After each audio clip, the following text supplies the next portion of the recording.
Here's your complete Part 1, full story, written for a YouTube audience with emotional depth, daytime setting, viewer engagement requests, and approximately 1,000 plus words. No one came to the Paralyzed CEO's birthday, then a single dad did the unthinkable. The ballroom was filled with flowers worth thousands of dollars. Crystal chandeliers sparkled under the bright afternoon sun, and a 3-tier birthday cake stood untouched in the center of the room. Yet the man sitting in the wheelchair beside it had only one thing to look at: an empty doorway. The invitations had been sent weeks ago. The city's most powerful executives had promised to come. Friends, business partners, and even relatives had confirmed their attendance. But as the clock struck 2 in the afternoon, not a single guest had arrived. Before we continue, if you believe kindness and second chances can change lives, please like this video, leave a comment, share it with someone you care about, and subscribe to Kindness Paradise for more emotional stories that touch the heart.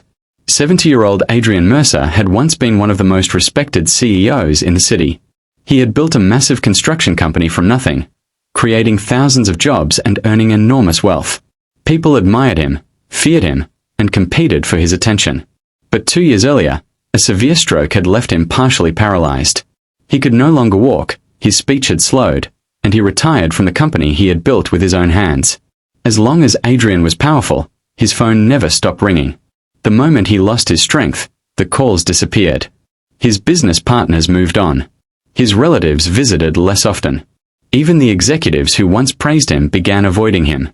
On his 70th birthday, he rented the same Grand Hotel ballroom where he had celebrated his company's anniversary years before.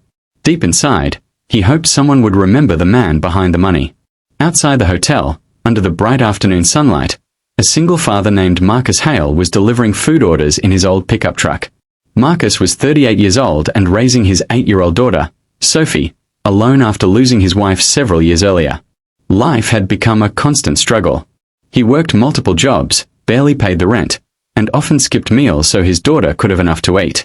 As Marcus parked near the hotel entrance, Sophie noticed several birthday balloons tied outside the building. Curious, she asked if they could look inside for a moment. Marcus hesitated because they had another delivery to complete, but the sadness in his daughter's eyes reminded him that she had not attended a birthday party in years. When they entered the ballroom, the silence shocked them. Hundreds of empty chairs surrounded a lonely old man sitting beside an untouched cake. The musicians had already left.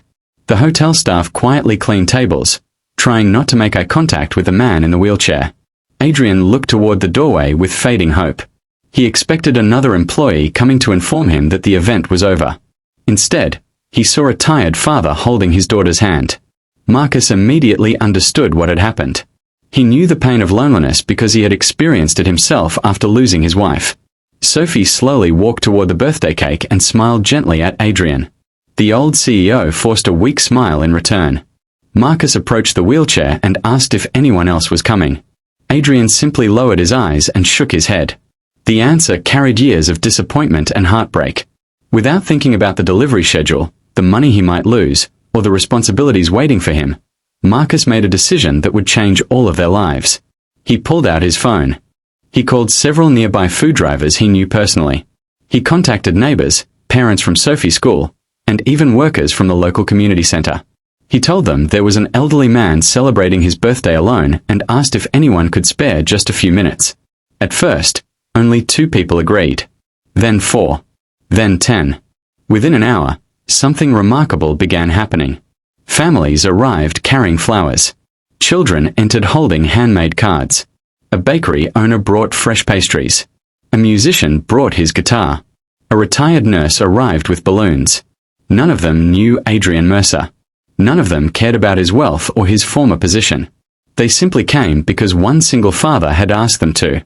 Adrian sat frozen in his wheelchair as the empty ballroom slowly filled with laughter. Sophie placed a paper crown on his head while children surrounded his chair.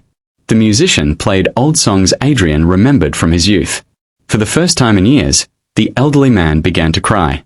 Marcus stood quietly near the back of the room, watching the celebration he had accidentally created. He had no money to offer. He had no gifts to give. Yet his kindness had brought dozens of strangers together. As afternoon sunlight poured through the large windows, Adrian finally cut the birthday cake. Every person in the room sang for him. The sound echoed through the ballroom that had felt like a tomb only hours earlier. After the celebration ended, Adrian asked Marcus to stay behind. The old CEO revealed something painful. During his years of success, he had focused entirely on business and forgotten the importance of relationships. He had built towers, offices, and companies, but he had failed to build genuine connections. The paralysis had not destroyed his life. Loneliness had. Marcus understood. He had very little money but possessed something Adrian had spent years searching for: human connection. Over the following weeks, Marcus and Sophie began visiting Adrian regularly during the daytime. They shared meals, walked with him through the gardens, and listened to stories from his past. Adrian taught Sophie about perseverance, while Marcus helped him regain confidence. One sunny afternoon, Adrian surprised Marcus with an offer. Instead of giving him money, he asked him to manage a community center inside one of his unused buildings. The center would help struggling single parents, lonely seniors, and children in need. Marcus accepted, not because of the opportunity, but because he believed nobody should feel abandoned on their birthday again. Months later, the once empty building became a place filled with laughter and hope. Families gathered there every day. Seniors found companionship. Children discovered mentors. And Adrian finally found the purpose that success had never given him. Before this story ends, please tell us in the comments. If you saw someone spending their birthday completely alone, what would you do? On Adrian's next birthday, the same ballroom was filled beyond capacity. Hundreds of people attended, not because he was a wealthy CEO, but because he had become a friend, a mentor, and a symbol of second chances. Marcus sat beside him while Sophie placed another paper crown on his head. Adrian looked around the room and realized something extraordinary. The greatest gift in his entire life had not come from business success, wealth, or power. It came from a tired single father who simply refused to walk away. And if this story touched your heart, please like, comment, and share this video. Your support helps spread stories of kindness that remind people they are never truly alone. Because sometimes the person who changes your life does not arrive in a limousine. Sometimes they arrive in an old pickup truck, holding their daughter's hand, carrying nothing except kindness.